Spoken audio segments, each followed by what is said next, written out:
मध्य प्रदेश की लोकसभा और 3 विधानसभा सीटों पर एक बार फिर सीएम शिवराज का जादू चला है, जिसके चलते भाजपा ने खंडवा लोकसभा सीट सहित 3 सीटों पर जीत का परचम लहराया है।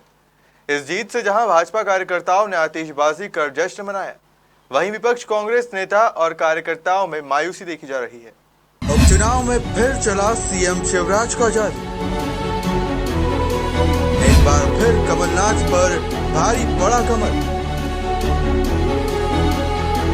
प्रदेश की 3 सीटों पर भाजपा ने फहराया जीत का परचम। भाजपा कार्यकर्ताओं ने आतिशबाजी कर मनाया जश्न।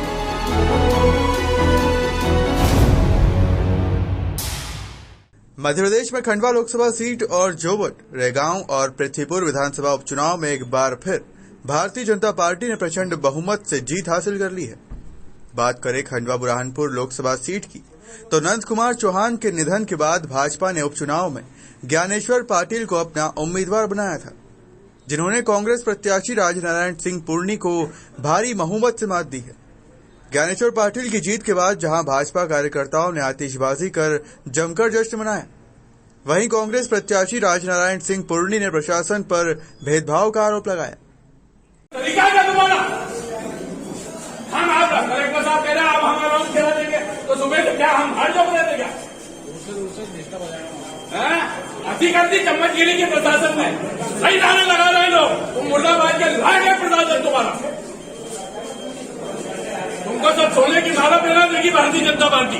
जो जनता का आशीर्वाद, जनता का सहयोग हमारे माननीय प्रधानमंत्री जी पर, हमारे माननीय मुख्यमंत्री जी पर जो विश्वास है, क्योंकि जनहितैषी काम हमारी भारतीय जनता पार्टी की सरकारों ने किए हैं और हमारे कार्यकर्ताओं की मेहनत की बदौलत जनता ने भरपूर आशीर्वाद दिया है और ऐतिहासिक परिणाम आपको देखने को मिलेगा। बिल्कुल विकास जो हमारी प्राथमिकता है, सबका साथ सबका विकास, सबका विश्वास और सबका प्रयास, ये जो हमारे प्रधानमंत्री जी ने जो मूल मंत्र दिया है, मोदी जी ने, उस मूल मंत्र को हम सब लोग अपना रहे और उसी पर सारे जनप्रतिनिधि चलेंगे। कांग्रेस तो खत्म हो चुकी है साहब, कांग्रेस बची का है। मुंगेरी लाल की हसीन सबने देख रही, कांग्रेस को सबने देख रही, मारा करा। चलो भारत वोट ने उससे ज्यादा वोट बता रहे हैं, लीड बता दी 64,000 की।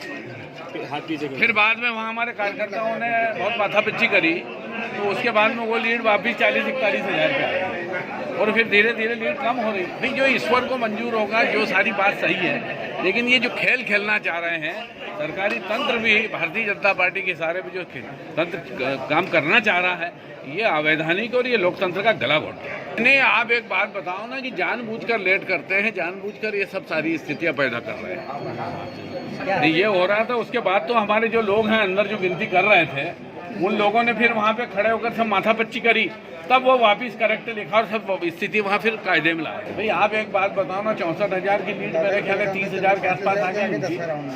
इस बार जैसे आप झिरनिया, भीगन गांव का झिरनिया एरिया चालू हुआ, वो कवर कर रहा है, बुरहानपुर कवर करना चालू हो गया, तो कहीं ना कहीं उम्मीद है और इस बार अच्छा कर। हाँ, मैं तो यहाँ नहीं था, मैं तो घर चला गया था। अभी बात करेंगे? हाँ, सुशील भाई बात करेंगे ना।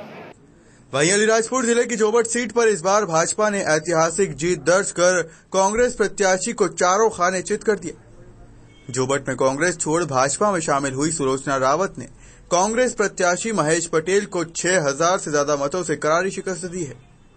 उपचुनाव में मिली ऐतिहासिक जीत से उत्साहित सुलोचना रावत ने अपनी जीत का श्रेय सीएम शिवराज सिंह सहित भाजपा संगठन को दिया, साथ ही क्षेत्र के विकास को अपनी पहली प्राथमिकता बताई।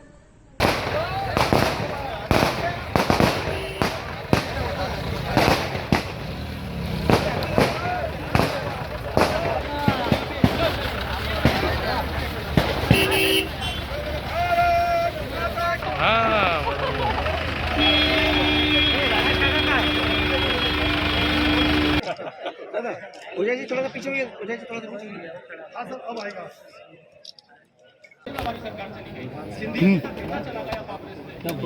हो गया, थोड़ा सा बहुत अच्छा लग रहा है। हमारी इस जीत को हमारे हमारे भारतीय जनता पार्टी के जो शीर्ष नेता हमारे प्रदेश के माननीय मुख्यमंत्री जी, हमारे भाजपा के अध्यक्ष प्रदेश के हमारे वी.डी. शर्मा जी, हमारे सभी मंत्री जी, हमारे जिले के प्रभारी मंत्री जी, हमारे पूर्व विधायक हमारे आदरणीय डावर साहब और हमारे नागर सिंह जी और सभी कार्यकर्ताओं की और हमारे सभी मतदाताओं की मेहनत से आज हम सफल हुए हैं और भारतीय जनता पार्टी को भारी जीत हुई है। केंद्र में और राज्य में हमारी सरकार, हमारी भारतीय जनता पार्टी की सरकार है और भरपूर हमारी जनता का काम करेंगे। जो भी उनके सामने हमारे सामने जो भी मुद्दे आए उसका पूरा करेंगे। वहीं उपचुनाव में भाजपा की लहर में कांग्रेस की परंपरागत सीट पर भी भारतीय जनता पार्टी ने ऐतिहासिक जीत दर्ज की है। पूर्व मंत्री बृजेंद्र सिंह राठौर के निधन के बाद हुए उपचुनाव में कांग्रेस ने उनके पुत्र नितेंद्र सिंह राठौर को अपना प्रत्याशी बनाया था। वहीं भाजपा ने डॉक्टर शिशुपाल यादव पर भरोसा जताया था। हालांकि इस चुनाव को कांटे की टक्कर माना जा रहा था, लेकिन भाजपा प्रत्याशी ने कांग्रेस के गढ़ में 15,886 मतों से ऐतिहासिक जीत दर्ज कर सबको हैरान कर दिया।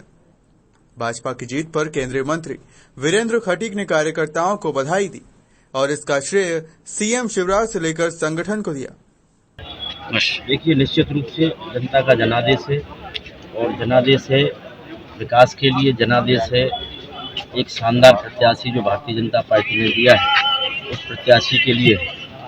निश्चित रूप से हम 11 राउंड में भारतीय जनता पार्टी 4100 कुछ वोटों से आगे है और अभी 11 राउंड शेष हैं और इन 11 राउंडों में सिर्फ हमारी बढ़त है। तो आप ये मान के चलिए कि हम 15,000 प्लस होंगे और एक बड़ी जीत की ओर भारतीय जनता पार्टी बढ़ रही है। शिशुपाल यादव अच्छे मार्जिन से चुनाव जीतेंगे। जनता का जनादेश है और विकास के लिए है, भारतीय जनता पार्टी के लिए है, हमारे नेतृत्व के लिए है और हमारे कार्यकर्ताओं की मेहनत है।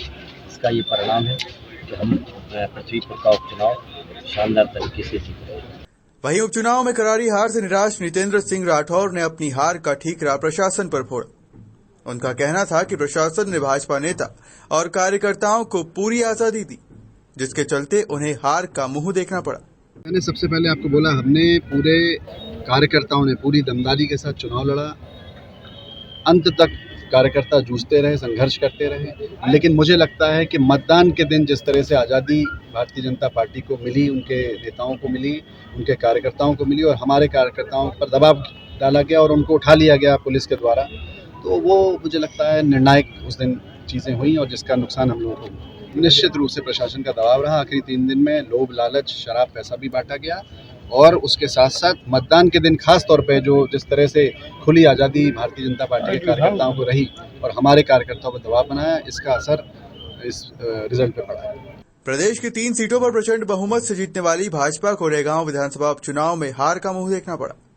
यहां पर कांग्रेस उम्मीदवार कल्पना वर्मा ने बड़ी जीत हासिल की है। बीजेपी उम्मीदवार प्रतिमा बागरी की हार हुई है। दिवंगत विधायक जुगल किशोर बागरी के बेटे का टिकट काटकर बीजेपी ने प्रतिमा पर दांव लगाया था, मगर उन्हें करारी हार का सामना करना पड़ा है। प्रतिमा बागरी को चुनाव जिताने के लिए शिवराज सिंह चौहान ने खूब जोर लगाया था, मगर नतीजे आने के बाद कामयाबी हाथ नहीं लगी है। ब्यूरो रिपोर्ट, खबर मध्य प्रदेश।